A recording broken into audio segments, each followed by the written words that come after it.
So in this presentation, I'll be talking about the differences between, as well as similarities between liberty and freedom between ancient Greek times and up to the creation of the Magna Carta. So Aristotle on freedom. In her piece, Aristotle's Conception of Freedom, Mara Walsh describes the term eleutheria by Aristotle, which translates to liberty and freedom. She also acknowledges that while most political thinkers acknowledge that freedom connotates self-direction, Aristotle conceived of freedom as being able to direct oneself to those ends which one's reason recognizes as choice-worthy. In essence, freedom, as Aristotle conceived of it, was the ability for humans to use their reason to make decisions which are worthy of being made. Our innate ability to reason puts humans at the top of the figurative pecking order in the natural world, although Aristotle might disagree with that statement. So, Aristotle had some ideas about natural slavery, which, according to Walsh, Aristotle distinguishes between those who are naturally suited to the political status of slavery and those who are suited for freedom. With this idea, Aristotle argues that the freedom is not just a civil status, but also a condition of the soul. I might argue, and one might argue, that the societal conditions in which one is brought up may affect their ability to reason and have self-determination, which turns the Aristotelian argument about natural slaves into one of nature versus nurture. Aristotle and democratic freedom. Now, I don't think Aristotle was a huge supporter of democracy, because he argued that many democracies would fail because they did not define freedom correctly. Successful democracies, as he argued, had two marks, which were people lived as they wished, and people shared in the deliberation and decision-making process. So this is like what happened in Athens, Greece, but of course only men could vote in Athens, Greece. Another important hallmark of freedom, according to Aristotle, is virtue. When humans do what they want without consideration of morality, they are not truly free. I would agree with that statement. I think if you're a slave to your passions, you're really not free.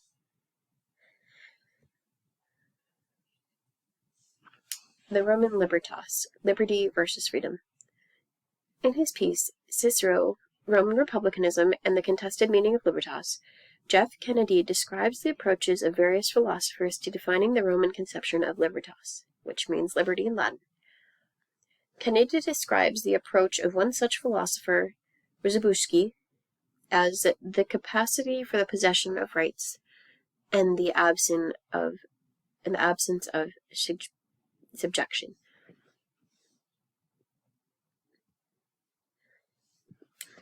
Aristotelian freedom versus the Roman libertas.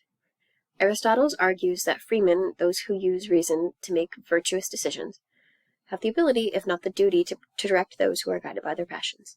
This goes along with the idea of Cicero's ordered libertas, meaning that people of virtue must provide their constituents with some form of dignitas or auctoritas, which in Latin means dignity and authority, to prevent total free license and anarchy.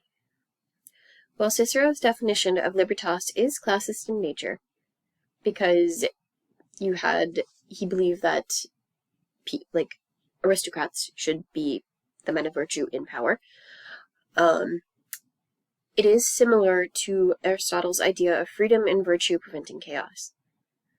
However, Cicero also supported the idea of all citizens playing a role in their democracy.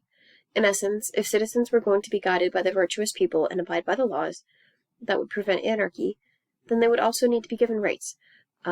And I think Cicero's ideas about democracy and libertas actually had some truth to them, because it seemed like the Roman Republic lasted longer than the Roman Empire. So there's definitely some truth to what he's saying. Okay, so now we jump ahead in time a little bit to early Christianity. So early Christianity developed in Israel and really expanded out from Rome. So that's why I'm talking about how early Christianity sort of spread out from there to England. So early Christians drew from the ideas of Aristotle and defined true freedom as the ability to make decisions without being encumbered by sin. In his article, Augusto Zimmermann says, Christianity and the Common Law, Rediscovering the Roots of the English Legal System, describes how when England became a Christian nation, the church brought with it ideas which revolutionized English law. For instance, the salvation of the soul was dependent on the actions of the individual. This led to the idea of individual legal liability. Okay. Magna Carta, Individualism and the Law. Given the Judeo-Christian belief of the importance of the individual liability and its role within the English legal system, the creation of the Magna Carta meant that even the King of England was liable to the same laws that his people had to follow. The Magna Carta guaranteed the people of England liberty, as defined by Cicero, and later provided inspiration for many other democratic societies within Western civilization.